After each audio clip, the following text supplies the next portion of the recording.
Dear brothers and sisters, in His name, the Supreme Power. First of all, I would like to apologize for being late, and I would like to begin my talk on concept of God in Vedic religion. Before coming to the kernel of the talk or the presentation, I would like to give you some hints which would act as a prerequisite in this presentation to understand. Like I have given 30 minutes to present this topic, which is like I am taking a tedious task of representing the entire ocean in an ounce glass. You know the ounce glass, right? So you are asking me to represent the entire ocean in an ounce glass. But again, as Maulana Jalaluddin Rumi said that even a drop from the ocean represents the entire ocean.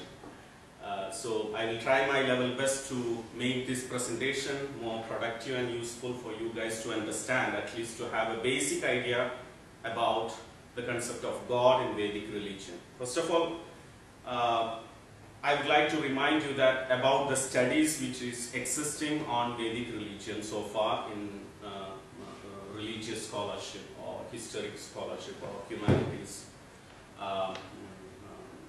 topics. Like there are three kinds of streams of studies or the streams of approaches existing on Vedic religion. The first one is, my intention is to find whether Prophet Muhammad or my prophet is mentioned in Veda or not. So I just inquire about the text, Vedic text, the four Vedas, Rig Veda, Yajur Veda, Sama Veda and Atharva Veda, and to find out some hermeneutic, sometimes illogic approach towards Vedic text. And I'm just concerned whether Prophet Muhammad or a prophet from the Arabian Saracens is mentioned in Vedas or not. If it is there, I'm happy, otherwise I won't accept. So there are kind of very hypocritical study of Vedic religion existing among, especially among the Muslim and Christian scholars, sometimes to the extent Jewish scholars also adopt the same approach to find their religious principles and ideas are mentioned in Vedic religion or Vedas or not. That is their question, which I say that absolute ridiculous, because you are doing injustice to one of the ancient religion and their philosophy. The second stream is to find out that the second stream is mainly adopted by Indians or the Hindus to represent Vedic religion is the supreme religion, no doubt in it. All other religions are bullshit. My religion is the best. So I am the best, or I am following the best. So that is also end of the day creating chaotic scenes in scholarly atmosphere. And the third one is the most beautiful one, approach Vedic religion as a child to know what exactly existing in it. But unfortunately, the final approach is very rarely seen in academic sector. I always adhere the final one, because I'm not concerned whether Muhammad is mentioned in Veda or not. By that, I cannot say that Veda is right or wrong, because I'm talking that 5,000 years ago, a person who's supposed to live after 5,000 years supposed to be predicted in a Vedic scripture. If not, I'm not happy, which is a ridiculous approach anyways. So I'd like to begin my presentation with that. So the first topic is, before getting into Vedic religious concept towards God, let's assess what was the primitive conceptions existed in ancient India. From the most ancient times, apologies, I'm going to give an introductory talk on Vedic religion, so I'm just going to read out the presentation which I have prepared, because I have to control the time which I'm going to use behind this podium. I'm very talkative by birth, so I need to control my words. So from the most ancient times, man all over the world has conceived of a powerful being or beings, or supernatural or quasi-supernatural controlling the affairs of the world. These conceptions have varied from time to time and from clime to clime, but the basic idea of a powerful controller has remained, whether conceived crudely or in a refined manner. In the beginning, conceptions of God were of the characters of just response to stimuli from external environment, in other words, instinctive. Because they were instinctive, the primitives at times had profound intuitive glimpses of truth, which they could not fully understand or rationally formulate. The conception of God rested on the stimuli-response basis, sometimes reinforced by sublime mystic insights and prophetic utterances. They had only religious value to the followers of different cults and faiths, affording them psychological and emotional satisfaction. Even where a rational inquiry was instituted, in most cases such inquiries could not get free from the hold of religious theology. So before beginning about the Vedic concept of God, I would like to know how many of you seriously and strongly believe that Vedic religion is polytheistic, and how many of you believe that it is monotheistic. So those who believe it is monotheistic can raise your hands, and those who believe it is polytheistic can raise your hands now. Everybody wants to raise their hand. Alright. So you are going to find answer for your query, and you are going to find the factors with which you can still adhere your approach or not after this presentation. And so now let's look into the three stages in the conception of God. In the early stages, we find that we are talking on according to the history of Vedic religion existed in Indian subcontinent. So in the early stage, we find that man and his worlds are the central theme of the picture, and the God who created them intervenes physically in the affairs of humans. He has all the qualities of goodness and failings of humans, only on the larger scale, but is powerful. The anthropomorphic conceptions of humans, their desires and passions cling to him. It is only at a later stage that man tries to shed his anthropomorphism and gradually rises to a purer conception of God as a source, sustenance, and refuge of the whole universe and all its beings, human or non-human. God is divine. In him all things, animate and inanimate, live, move, and have their beings. At the third stage, man shifts from the human-created conceptions of personal God to truth-centered philosophical inquiry. God sheds even his hisness and remains as the truth and ground of the phenomenal universe, the infinite impersonal spiritual reality in all its glory, inspiring the functioning of the universe and its beings from within and receiving their homage as a source. So these were the three stages of conception of God existed in Vedic religion. Firstly, they started believing that God is someone who takes a human form and comes as a source of power and help us or sometimes punish us. And later stages, they started telling that expanding it more universal concept. And at the third stage, they started having a philosophical inquiry about God, like the various concepts. Now the nature and definite of God. God is only the infinite spiritual reality, which is called as Brahman in Sanskrit language, from which the universe emerges, in which it rests and into which it merges back, leaving no trace behind, like waves in the sea. The Taittiriya Upanishad, Upanishads are the commentaries or interpretations of Vedas, the four Vedas. So there are hundreds and thousands of Upanishads. There is even an Upanishad named after Allah, the Arabic word used for denoting God.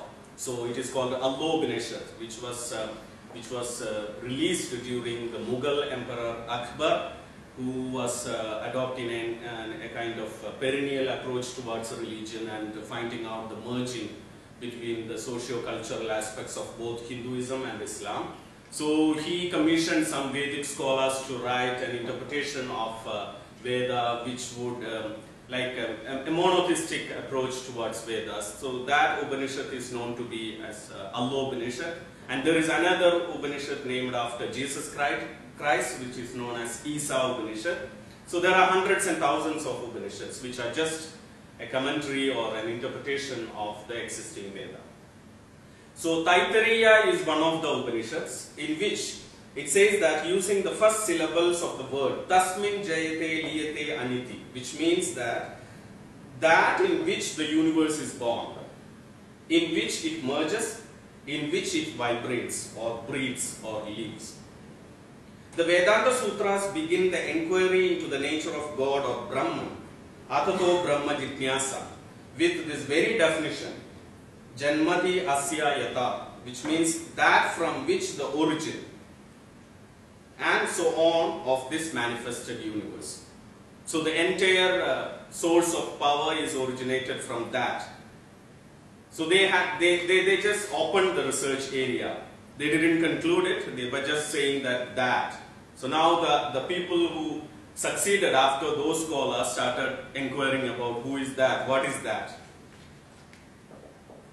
Now we look into the evolution of the concept of God in Vedas.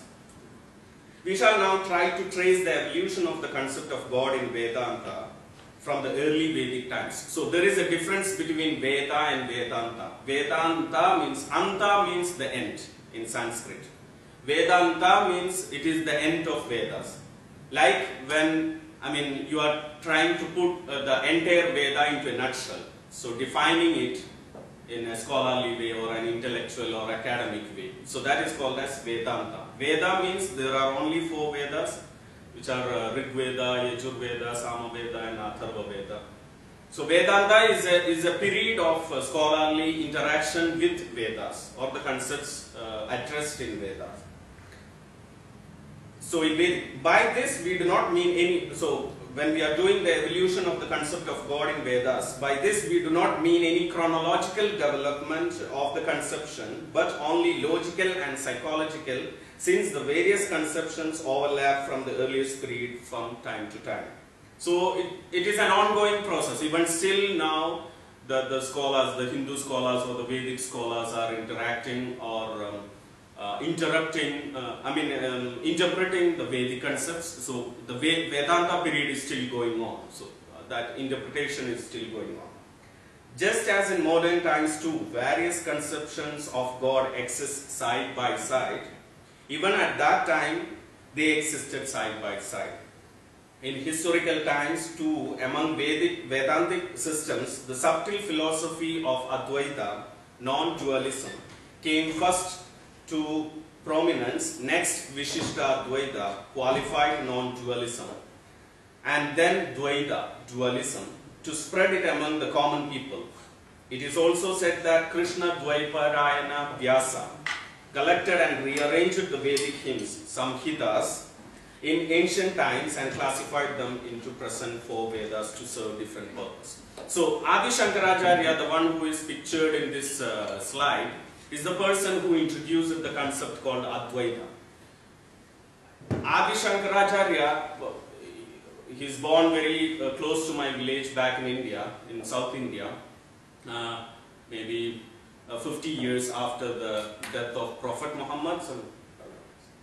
So Adi Shankaracharya was a very monotheistic person who had a very terrific and tremendous quality, intelligence, and I would say an exceptional character whom Indian subcontinent have ever produced. If I put his life, the entire life in 4 lines, in Sanskrit there is a shloka. Shloka means a hymn, which says that Ashtavarshe Chaturvedam Dwadashe Sarvashastrankrit Shodashe Kridavan Bhashyam Dwadimshe Munibandrida. Ashtavarshe Chaturveda means at the age of 8, he studied all the 4 Vedas. He became master of all the 4 Vedas. And Dwadashe Sarva Shastrankrit, at the age of 12, he studied all the Shastras, science, like the existing science of astrology, astronomy, and medical science, Ayurveda, and logic, and literature, etc. Shodashe Kridavan Bhashyam. That means at the age of 16 he started writing interpretation for the Vedas. Dwadimshe Muni Bangradam. At the age of 32 he passed away. So 32 years for him is like 200 or 300 years for a person like me. So let's look into the various concepts of yes. So what does Veda actually mean? Like you said that in the Veda there's 4 subcategories. No. What is Veda the name of the religion or the god or the scriptures? Sorry. Veda is the name of scripture. Veda means scripture. Right. The translation. Veda means scripture or kitab or. So let's look into the different concepts of God existed. So the first concept which came into being was Vishwakarma. The first logical conception of God in the Vedic literature is that of Vishwakarma, which means the architect and builder of the universe. Who is the father, who is the creator, who is the maker, who every place do know and every creature. By whom alone to gods their names were given, to him all creatures goes to ask him. He builds the universe just like a carpenter builds a house from wood, as in early times. So Vishwakarma is still used as a name to denote the caste or the group of people who are involved in architecture or carpentering works, Vishwakarma. So Vishwakarman was the word, I mean the very first concept of God which introduced by Vedic literature. Now the question arose, where was the material of building? If he is the builder, where did he get the material of building? Where were the living beings? Does he evolve these things out of himself? At the time of creation, what was his basis? How and when did he start creation? The great Vishwakarman, the seer of all. How could he extend the sky above the earth below? So these questions come. Like people started, when this Vishwakarman, the phenomena of Vishwakarman started popularizing among the Vedic scholars, they started asking these questions among themselves to find out answer. Then they introduced the next concept which is called Hiranyagarbha.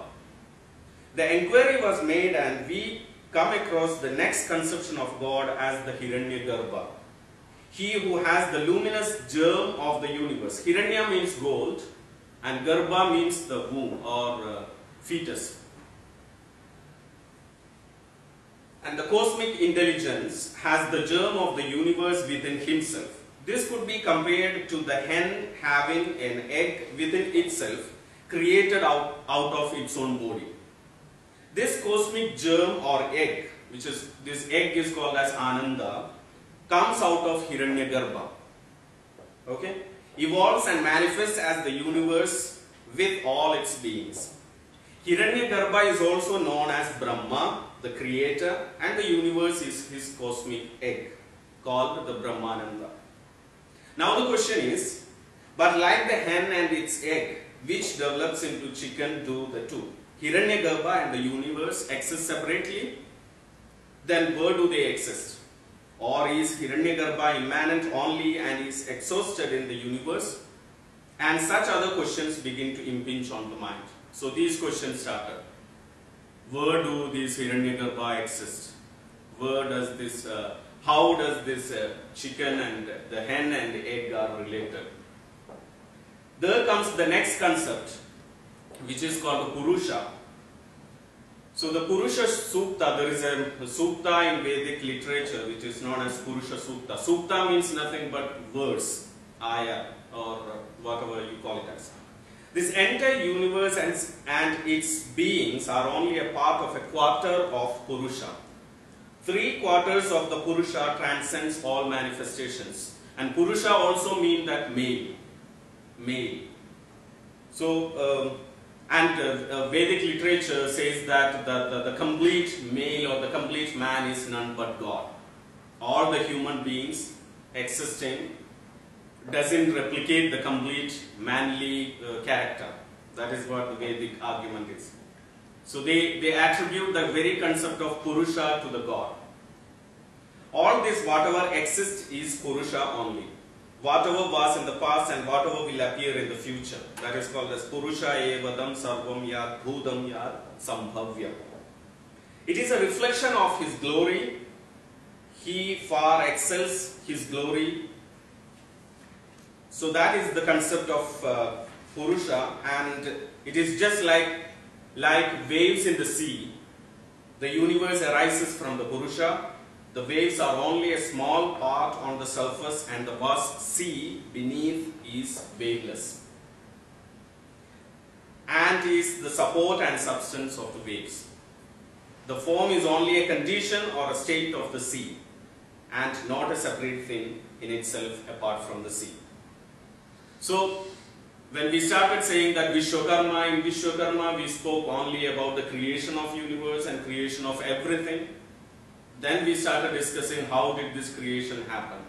Then we started imagining, we means the Vedic scholars, started imagining a concept or conceptualizing something called Hiranyagarbha, where they started saying that the entire cosmic egg, the entire universe or multiverse or far beyond it, is just like a germ or just like an egg inside the womb or inside the body of a hen. Then they started asking a question about how, like the completeness of the boundaries, the limitations of the concept of Hiranyagarbha. Then they introduced the concept called Purusha, in which they said that Purusha, in Purusha, the entire universe, the entire creation is just the quarter. So three other portions are the immanent energy area where the concept of God exists. And now, in these three conceptions of Vishwakarman, Hiranyagarbha and Purusha, we have the conceptions of God as extra-cosmic, intra-cosmic and supra-cosmic, and as the source of the universe.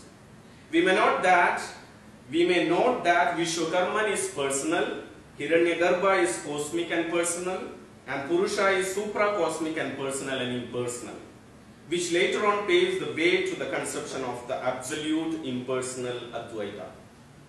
Now we talked about all this Vishwakarma, Hiranyagarbha and Purusha, all these are masculine denotions or masculine terms introduced. But Vedic scholars started saying that why it is not just masculine, why not feminine? And they started introducing, along with these concepts of God in masculine terminology, we also find in Vedas God conceived in feminine terms. The conception of Aditi, the mother of gods, and the all-pervasive infinite is significant. Similarly, there is something called the goddess Vak. Vak means word or logos. Sorry.